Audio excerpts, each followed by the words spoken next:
जय बोले अनंत आनुषक परमेश्वरी भगवान की। इस युग के प्रथम तीर्थंकर ऋषभदेव भगवान की जय बोले। महावीर भगवान की पंच कल्याण प्रतिष्ठा महामहोत्सव की परम पूज्य आचार्य गुरुवर विराट सागर महाराज की जिनवाणी माता की जय बोले। बरासो वाले बाबा की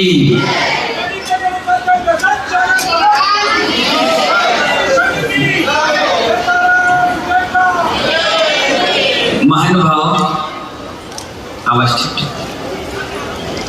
आज इस पूरे पंचणक का सबसे पावन और पुनीत दिन है। 2.5 दिन तक प्रतिष्ठाचार्य जी की मुख्य भूमिका थी। अब बिना मुनि मुद्रा के ये एक कदम भी आगे नहीं बढ़ सकते, क्योंकि जो भेष हम लोगों का है वो भेष अब आदिनाथ भगवान ने धारण करने का विचार बना लिया है। अभी तक इस प्रांगण में इतने लोग होंगे जिन्होंने हर साल 1-2 मुर्दों को जरूर फूका होगा, 2-4-5 लाशों को जरूर देखा होगा। कुछ तो अपने घरों में भी ऐसे मौतें हुई होंगी जिसको देखकर आपकी रूह कांप गई होगी, लेकिन महानुभाव फिर भी आपको वैराग नहीं आया। वैराग निमित्त कारण बनता है। सौदागर ने देखा कि हमारे इस युग के प्रथम तीर्थंकर को वैराग क्यों नहीं आ रहा है।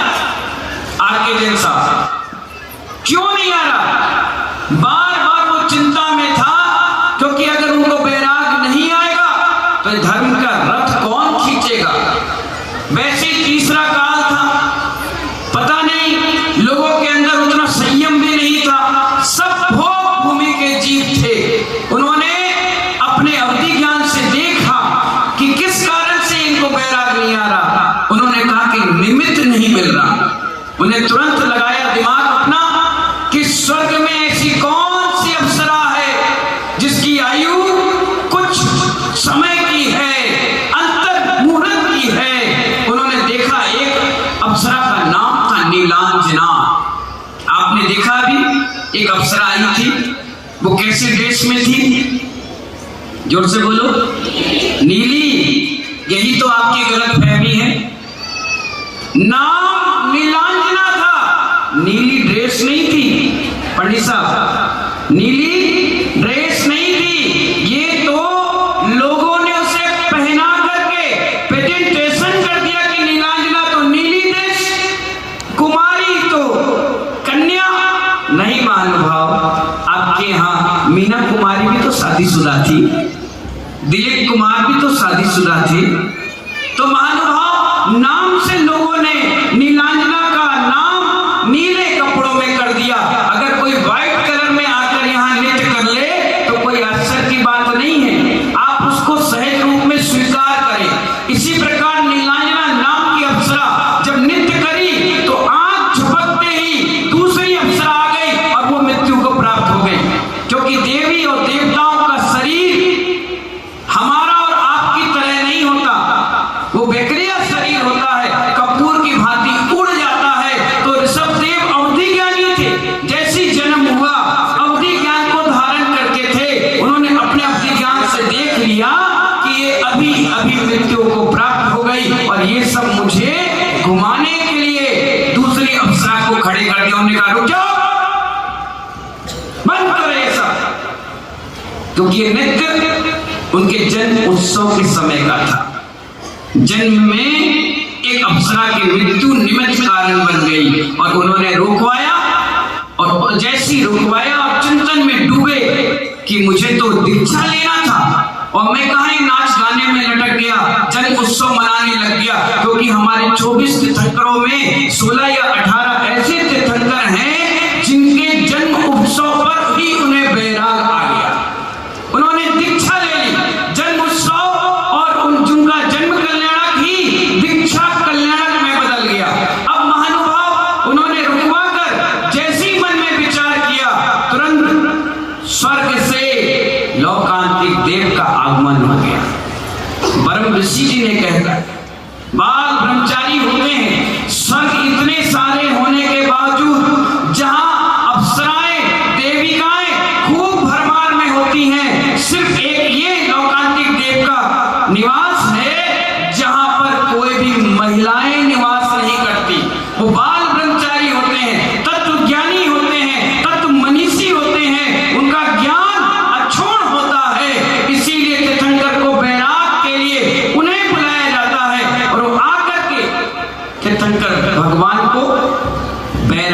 पुष्टि करते हैं। कहते हैं हे तीर्थंकर भगवान, आपने बहुत अच्छा विचार किया, आप बहुत अच्छा काम कर रहे हैं, आप धर्म की रक्षक हैं, धर्म को आगे बढ़ाएंगे, बहुत बढ़िया। इससे उनको और मजबूती मिल जाती है। इतनी मजबूती के कारण वो आते हैं, भरत और बाहुबली को राजपाट सौंपते हैं, ब्रह्मी सुंदरी को उन्होंने लिखा पढ़ाकर ठीक कर दिया। अब बचा तो प्रजा को किमिच्छित दान बांटते हैं, जिसको जो ले जाना है ले जाओ, सबसे क्षमा याचना करते हैं। और एक पालकी आती है जो देवी पुनित रहती है, उस पर सवार होते हैं और महानुभाव सारे देवी देवता इकट्ठे हो जाते हैं और सारे प्रजाजन देवी देवता सोचते हैं हमने गर्भ जन्म निर्माण सारा कल्याण मनाया, तो पालकी तो हम उठाएंगे। और जो मनुष्य थे बोले हमारे राजा है, हमारा हक है। जब दोनों पर बात बढ़ने लग गई तो नाभि राय आगे आ गए। मैंने क्या हो रहा है भाई? उन्होंने कहा राजा साहब ऐसी ऐसी बात हो रही है। बोले नहीं, इस धरातल पर जिसने संयम धारण किया है उसकी पालकी तो सिर्फ संयमी धारी उठाएंगे।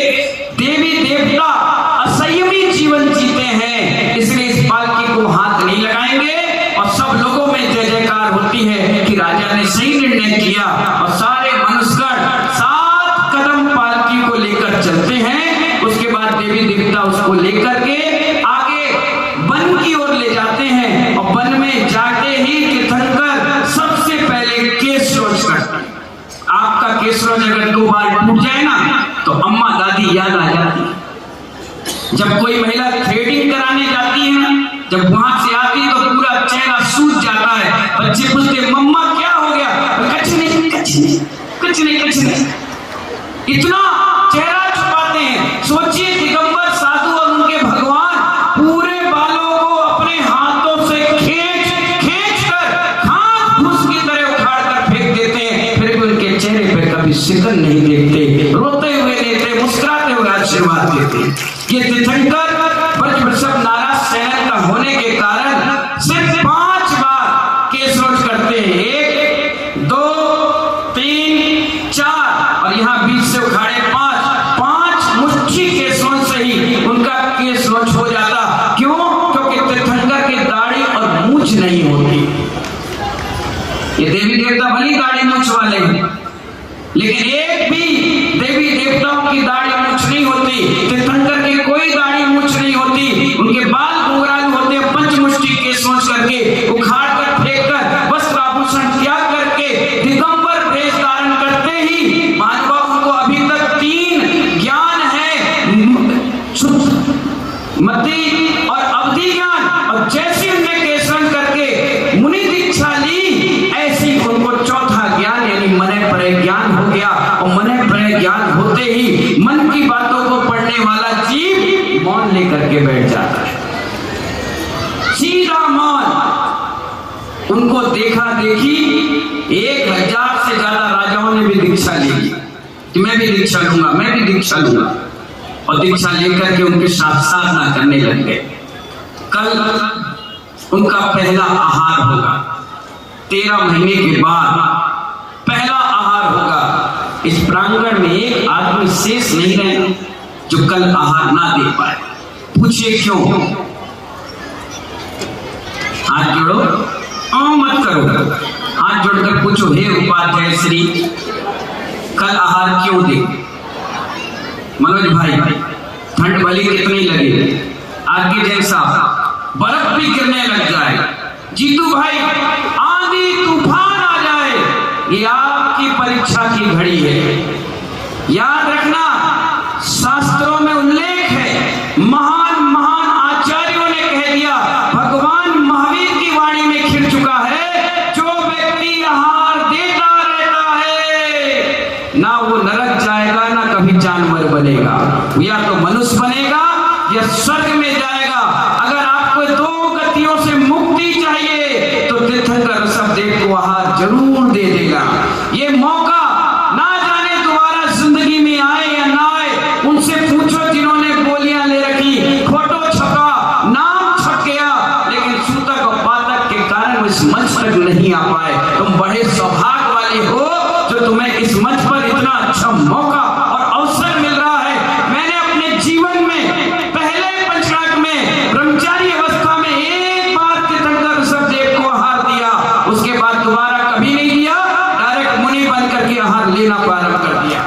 इतना बड़ा पुण्य ऋषभदेव की क्रियाओं को करने से मिलता है महानुभाव।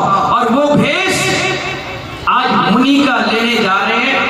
अभी तक इस मंच पर 2-2 दिगंबर साधु आपको दिखते थे, कल से आपको 72 साधु दिखेंगे।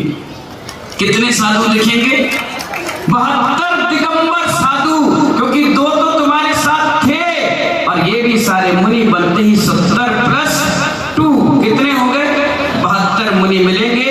अभी वो दृश्य आप सभी लोग देखेंगे। हमारे ऋषभदेव मुनि की जगह महामुनिराज बन जाएंगे, किसी से कुछ नहीं बोलेंगे, चुप मौन रहेंगे। और जब उनको केवल ज्ञान की उत्पत्ति हो जाएगी तब जाकर वो अपना मौन खोलेंगे और महानुभाव सभी को धर्म का उपदेश देंगे। अभी उनकी दीक्षा कल्याणक होगा। याद रखना, इस पंचम काल में बिना गुरु के जीवन शुरू नहीं होता। एक गुरु बनाया जाता है, क्योंकि हमारे गुरुदेव ने भी आचार्य विमल सागर जी महाराज को गुरु बनाया। उन्हें दीक्षा दी, गुरु जी ने हमें दीक्षा दी, हम आगे को दीक्षा देंगे। लेकिन तीर्थंकर कभी किसी से दीक्षा लेते नहीं, क्योंकि वो गुरु खुद होते हैं, वो स्वयंभू है। वो अपने हाथों से दीक्षा लेकर अपने व्रतों को अंगीकार कर लेते हैं। आज के समय में कोई चाहे कि मैं अपने आप दीक्षा ले लूं, नथिंग, नेवर, हो ही नहीं सकता। और जिसने ली वो भटक गए, चले गए, भाग गए। इसीलिए आचार्य कहते हैं बिना गुरु के कोई भी काम शुरुआत नहीं करना चाहिए। इसीलिए पंचगणक में हजारों किलोमीटर जाकर के समाज साधुओं को लेकर के आती है कि आपके सानिध्य में पंचगणक होना चाहिए। और साधु के पुण्य के निमित्त से पूरा कार्यक्रम सानंद संपन्न होता है। आज महानुभाव मोक्ष मार्ग भी दिगंबर का ही है। आप कहीं भी इतिहास उठाकर देखो, कुछ भी पढ़ो, वहां पर दिगंबर शब्द का उच्चारण आएगा। दिगंबर को नमस्कार करेंगे, दिगंबर की ही पूजा की जाती है। यहाँ तक कि जहाँ विद्वानों भी सूरमन की क्रिया पारण करते हैं, तो विद्वान भी मूर्ति के सामने खड़ा होकर के सारे वस्त्र आभूषण त्याग करके कहता है कि अब मैं मुनि बन गया हूँ, अब मैं सूरमन दे रहा हूँ। लेकिन महानुभाव, बनना तो नक्को ही विमुख मक्को दिगंबर ही पड़ेगा, चाहे आप कितने ही बड़े व्यक्ति बन जाए, कितने ही प्रभावशाली व्यक्ति बन जाए। एक दिन एक कपड़े का लफड़ा छोड़ना पड़ेगा, क्योंकि जितने कपड़े उतने लफड़े। आज तीर्थंकर ऋषभदेव ये सारे लफड़े के त्याग करके हमारे जैसे मुनि जैसे बनेंगे और ऋषभदेव उस परंपरा को आगे बढ़ाएंगे जो मुनि परंपरा की पहली परंपरा थी। ऋषभदेव की हर क्रिया इस युग का प्रारंभ था। महानुभाव, वो सब क्रियाएं आप बड़े सुंदर रुचिकर पूर्वक से देखना। और यहाँ पर उनका शरीर परम औदारिक शरीर है, बड़ा सुंदर शरीर, मनभावन शरीर। उस शरीर से केश रोज क्रिया। हालांकि उनका शरीर अगर चींटी पर भी पैर रख दे तो चींटी का घात नहीं होता, फिर भी उनको पिछी कमंडल दिया जाता है। उस सारी प्रक्रिया आप अभी अपने आंखों से देखना। भोजन आधे घंटे बाद कर लेना या छोड़ देना, लेकिन इस दीक्षा कल्याणक को जरूर देखना। जिसने दीक्षा के कल्याणक को देखकर भावना बना ली, आप दीक्षा ले या ना ले, अंत समय में ऐसे निर्धन साधु आपको नमोकार मत सुनाने जरूर आएंगे। ये इस दीक्षा कल्याणक का बहुत बड़ा आपको आशीर्वाद है। इस कार्यक्रम को हम सभी लोग आगे भी बढ़ाते हैं। उससे पहले एक बात आपको बताना चाहूंगा। 25 फरवरी को बहुत सुंदर कार्यक्रम भट्टारक कोटि के नेतृत्व में सोनागिर के पवित्र भूमि पर होने जा रहा है। मेरी भी दीक्षा सोनागिर के पर्वत पर हुई। आचार्य गुरुवर ने दीक्षा दी, उस दिन भी ऋषभदेव भगवान की दीक्षा हुई और दीक्षा कल्याण के दिन ही मेरी दीक्षा हो गई। ऐसे ही मंच बना था, 5 बाल यति बाल ब्रह्मचारी मुनि दीक्षा हुई। और उसी दिन मैंने मन में सोचा था कि क्यों ना इस सोनागिर में कुछ अनूठा कार्य करके जाया जाए। इस मिट्टी पर मैंने कदम रख करके दीक्षा ली है, इसका उपकार कैसे चुकाया जाए। और हमारी भट्टारक कोटि की समिति आकर के निवेदन कर गई कि महाराज श्री कुछ काम बता दीजिए, मंदिर बनवा दीजिए, ये करवा दीजिए। मैंने कहा 108 मंदिर हैं, अभिषेक करने वाला नहीं है, प्रक्षाल करने वाला नहीं है, सफाई करने वाला कोई नहीं है। किराए के आदमी रख करके मूर्ति रखे तो क्या रखे? मैंने कहा नहीं, आप एक काम करिए, वहां पर एक साधुओं के औसत के लिए, हमारी समाज की सुरक्षा व्यवस्था के लिए आप एक काम करिए, एक हॉस्पिटल का निर्माण करिए। और वो बात समिति को जम गई। कल मैंने अनाउंसमेंट किया, उमेश भाई ने अनाउंसमेंट किया तो 5 नाम आ गए। आज सुबह अनाउंसमेंट किया तो 2 नाम आ गए। क्यों? क्योंकि सबकी भावना है दवा दुआ एक साथ। ऐसे पवित्र भूमि पर जिस व्यक्ति को दुआएं और दवाएं एक साथ मिल जाए, ऐसा कौन सा व्यक्ति है जो महीने 2 महीने 7-6 महीने में एक बार सोना गिर के चंदा प्रभु के दर्शन करके नहीं आता? आपके रिश्तेदार भी आते हैं तो आप यही कहते हो चलो सोना गिर।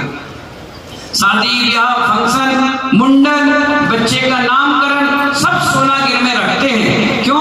वो बड़ी पवित्र भूमि है जहां पर 17 बार चंदा प्रभु भगवान का समूह शरण आया हो। क्या पवित्र भूमि है। सैकड़ों लोगों ने वहां समाधि संलेखना की है। अनंत सिद्धों ने मोक्ष प्राप्त किया है। ऐसे मोक्ष गामनी भूमि पर हमारे भट्टारक कोटी के तत्वाधान में 2.5 बीघा जमीन पर एक भैसन सागर हॉस्पिटल का निर्माण 25 फरवरी को हो रहा। आप देखें कितने जोश के साथ पूरी समिति ने आज सिर पर चढ़ाया था।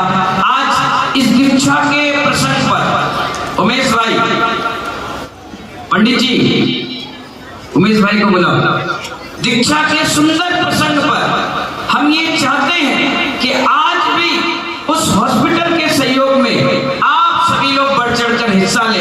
देखिए मैं अपने जीवन में एक पेन भी इकट्ठा नहीं करता। मेरा हमेशा सोच रहती है कि समाज की सेवा में जीवन समर्पित रहे। समाज जितनी ऊंचाइयों पर उठेगी, हमें गर्व होता है हमारे बीच आर.के. जैन साहब है, हमें गर्व होता है हमारी विनीता दीदी हमारे बीच में है, हमें गर्व होता है हमारे संजीव जी कलेक्टर साहब हमारे बीच में है। जब ऐसे लोग हमारे समाज में होते हैं तो आई एम प्राउडेड, हमें गर्व होता है कि हमारे बीच के समाज के लोग इतनी ऊंचाई पर है। ये हॉस्पिटल बनेगा तो आपका ही भला होगा। मुझे तो इलाज कराना ही नहीं, क्योंकि मेरा आजीवन दवाई और औषधि का त्याग है। मैं आज तक कोई औषधि का सेवन नहीं करता, सिर्फ भगवान की भक्ति करता हूँ, गुरुओं का आशीर्वाद लेता हूँ और तरक्की करता चला जाता हूँ। मेरे पास कुछ नहीं है। आप सोचो कोई बैक पावर है या कोई मेरे भक्तों की लॉबी है, कुछ नहीं है। सिर्फ है तो बरासों वाले बाबा का आशीर्वाद है। अभी तक जब से बरासों बैठा 61 मंदिरों का जीर्णोद्धार करवा दिया। जब से बरासों बैठा 43वां पंचगणा करवा रहा हूं। और जब से बरासों बैठा कई स्कूल हॉस्पिटल बनवा करके चालू करवा दिया हूं। अब नंबर सोनागिर के चंदा प्रभु भगवान के उस क्षेत्र का है। आज भी चाहे आप तो रत्नात्रय धारण करने वाले महामुनिराज ऋषभदेव के नाम पर महानुभाव 3 नाम ऐसे हमें दे दीजिए जो मात्र 1 लाख रुपए की राशि है। हमारे उमेश भाई पूछ रहे हैं, 2 मिनट का ही टाइम है। एक क्या बात है, देखो ये हमारी भिंड वाली अम्मा, आइए खड़े होइए। ये होती है दिल की आवाज कहां तक पहुंची। हमारी माता जी अभी भिंड में पवैया धर्मशाला गई, 3 मूर्तियां, एक पूरा मानस्तंभ लगभग 15 लाख रुपए की राशि देकर के आई। और हमारी आएंगी माता जी, खड़े हो जाइए। यही ग्वालियर में निवास है इनका और अभी इनकी भावना बनी सोनागिर में बसंत सागर हॉस्पिटल में 1 लाख रुपए का सहयोग ये देगी। तालियां बजाइए ऐसी माता जी के लिए। बहुत बढ़िया कार्य आपने किया। नाम पूछ लीजिए भैया। और उमेश रत्नात्रय के नाम पर आज 3 नाम तो तुम निकलवा लो। आइए भाइयों, 1 लाख रुपए की एक राशि है और 1 लाख रुपए में जो यंत्र होगा, भूमि पूजन होगी, उसमें आपके परिवार का नाम होगा। कभी खुदाई हुई, आप रहे या ना रहे, लेकिन आपके परिवार